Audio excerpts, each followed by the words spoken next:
Back again. It's Judy and I back again. Hi, Judy. Hey, hi. How we looking? Hey, well, I hope we're looking pretty good. We might be making a set adjustment here because, well, the sun's coming up, or I don't want to say the sun.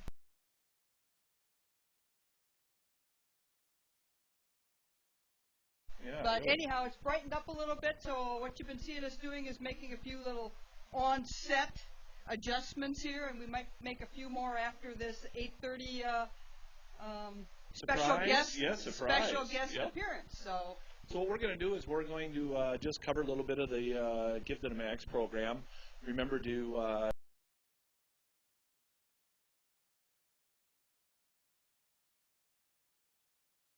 we're looking for the spots to be taken so that we can get golden tickets. We like those golden tickets, so keep them donation numbers coming in. They're really doing a great job. Thank you.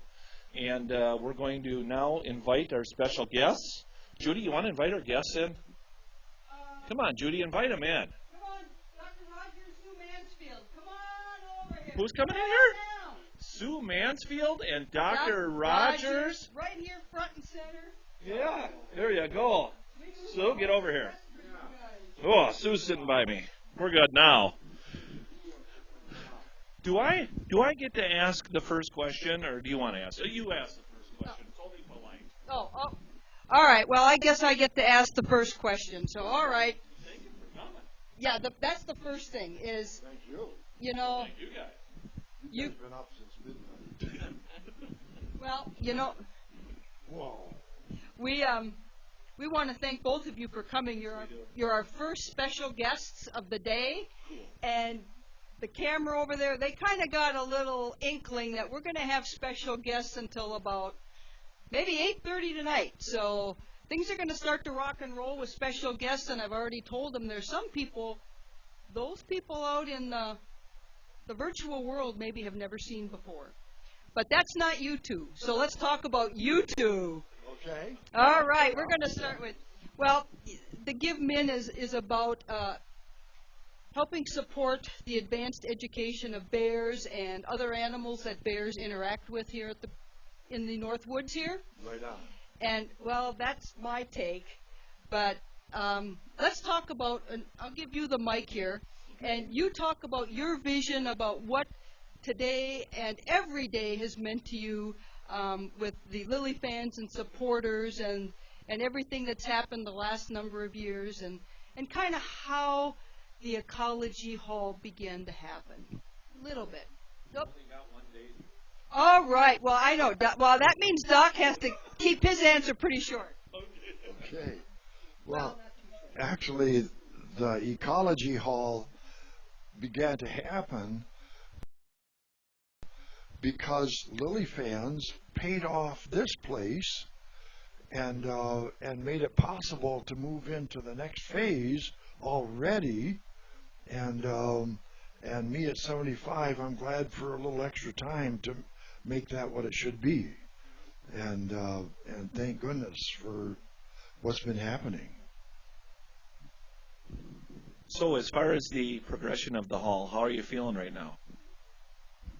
Well, we had the delay with the problems, from the DNR and stuff, but really, there's so many people are coming on board to get this thing kick-started, get it off the ground, have it open and something we can be proud of by May 1st. Okay.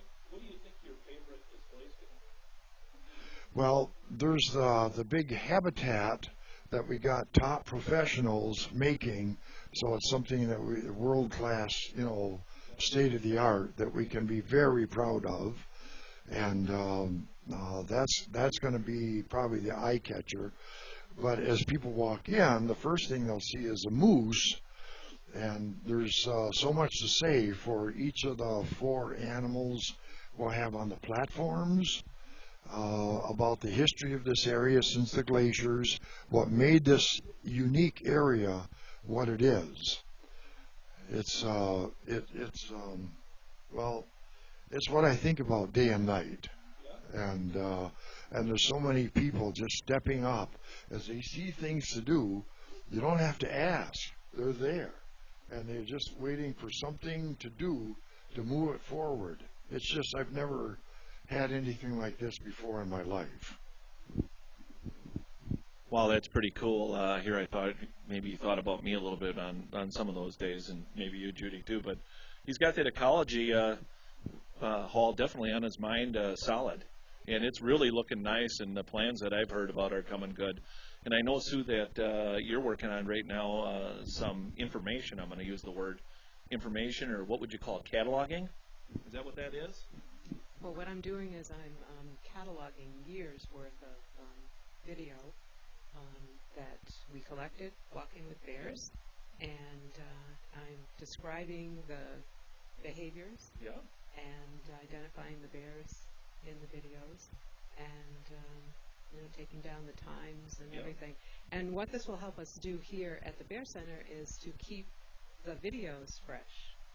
So we can start going through and replacing some of the videos that have been running since 2007 with fresh ones. So. And it also will help inform the papers that we write, the books that we write, the behaviors, and I'm going to be sharing as much as I can, little snippets of video that just kind of grab me as I'm going through it, and we'll post them online. So there was a lot of remarkable things that happened out in the woods. Oh, that's really cool to hear, ain't it? I mean, with the work that these two are going to do and the success of that hall is just going to be really neat, and I think it's going to be a dream come true for you guys. Lynn, it's going to be a long-held dream for you too, correct? Oh, yeah, that's right, yeah. I mean, you can't help but live here among so much wildlife without falling in love with the trees, the habitat that supports the wildlife, and all the different kinds of wildlife that are here, especially bears, but but over the years, thank goodness for the opportunities, I've been able to study moose and deer, and written a little bit about wolves with Dave Meach, and so those are the three, 1, 2, 3, 4.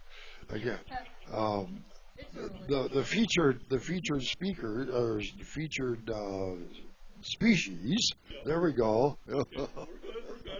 Lynn's been up with us. Well, thank you for giving me an excuse, but no, these guys got up at 11 p.m. last night. They're going on 10 hours of having their schedules off, but that just is an example of the kind of dedication that we're seeing from everybody, from Lily fans to the staff to the people that are sitting right here. So it's just fantastic. What can I say? Well, I got to say, I know Lily fans are really. There was a posting in last night's update, a video, and I saw some comments online about that, and that they were thrilled to see it. And I mean, that is really, again, a lot of people maybe have been with us a long time, 5, 6 years, whatever, and know these bears and whatever. But then we have new people coming in, and they don't know a lot of this stuff. And to see some of these videos it's like, wow, there's a lot of things I didn't know about a bear. And to see a video like this, I think, and to refresh the videos here at the Bear Center, I think would be fabulous. Yes. Yeah, we just keep moving forward, keeping things fresh, and have people keep coming back. There's always more to learn. And what was kind of neat about the one last night that Sue called me, I'm sending a link. I found something that I think is cool, and it was Lily as a cub. And so...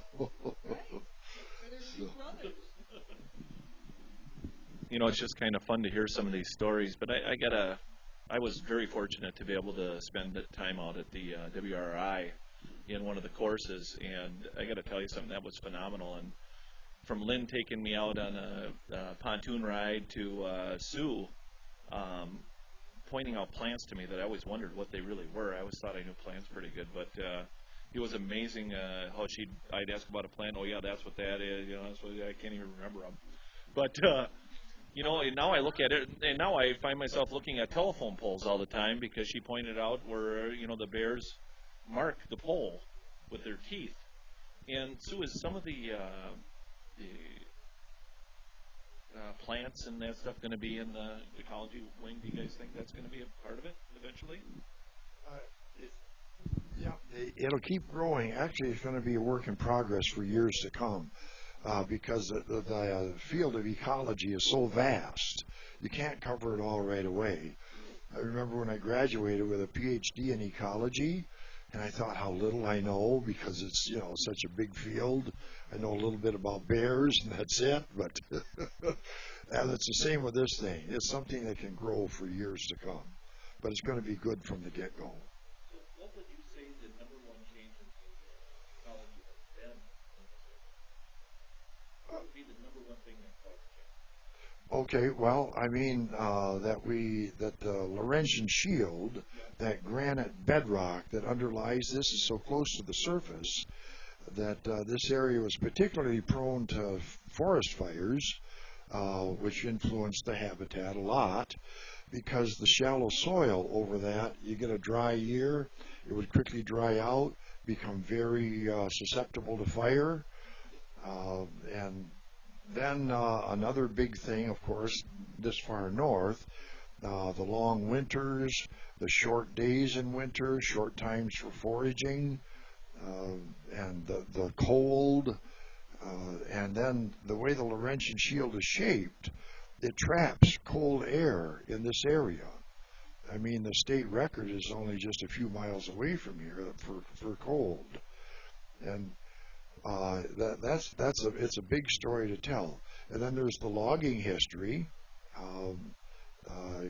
cutting down the white pines, which are America's favorite building material, and trying to build America. Everybody with sincere, good attitudes. But nobody had ever done that before. It started in 1837, and we didn't realize how hard it would be to get white pines back. So we ended up down right now, the last 2% of them, and they are trying to manage those sustainably and focusing on regeneration now. But in the meantime, the area, the whole habitat changed. From white pines with no seed trees left, and with laws about burning the slash that burned up the seedlings, left it impossible to regenerate. So then that turned into the seeds that could regenerate the area where the light blowing seeds like aspen seed that float for miles through the air filled it in. That changed the habitat, brought deer north that did not used to live here. They brought with them the brainworm that is lethal to woodland caribou, and they died out. So we still have an intact ecosystem in a way that we have even the top carnivores like wolves here, but their prey has changed. And in fact, as deer came in and caribou were dying out, usually that would mean that the predator of that prey would be dying out too. But with deer, to keep their numbers high, but woodland caribou being the favorite prey, they didn't have a chance. So there's ripple effect after ripple effect. Another one, if I can go on, is that okay with the surge in aspen here. That means a surge in the pests of and as white pines are replaced by more balsam fir, the favorite food, the balsam fir needles of kind of a misnomer, the spruce budworm, but they prefer balsam fir. That means there's outbreaks of spruce budworm every few years. But on the other hand, that means a surge in the kinds of birds that specialize in that. Cape May warblers, Tennessee warblers, Blackburnian warblers, and especially bay-breasted warblers. So, I mean, these are the kind of stories that will be told in the new ecology wing. So, So just about your warblers, does that mean you know birds? At first I thought I was going to be a professional bird watcher because I've liked birds ever since kindergarten. And but then I got a job and I met bears. They surpassed my love of birds. But we're going to have birds prominent in this ecology hall. You know, I really want to thank these guys for coming on. I know that they got busy schedules. I know that they've been working hard and wanting to get this going. And we just really, really appreciate it. Is there anything you guys want to say to the fans out there? Sue, you want to say something to them real quick? Just want to say thank you for all you're doing and all you've done. Yes, absolutely. That's my thought all the time. As this is all happening, over and over things are happening, and the volunteers stepping forward, and it just thank you is what's in my heart all day. Well, thank you for listening to our 8:30 show here, and it's the longest show we've had, of course. We've got two great people here to kick off some more of GiveMN, and we'll see you in about 45 minutes, and I'm not going to tell you who's going to be on at 9:30, but we'll see you in 45 minutes. Stay tuned, and we'll see you. Thank you very much.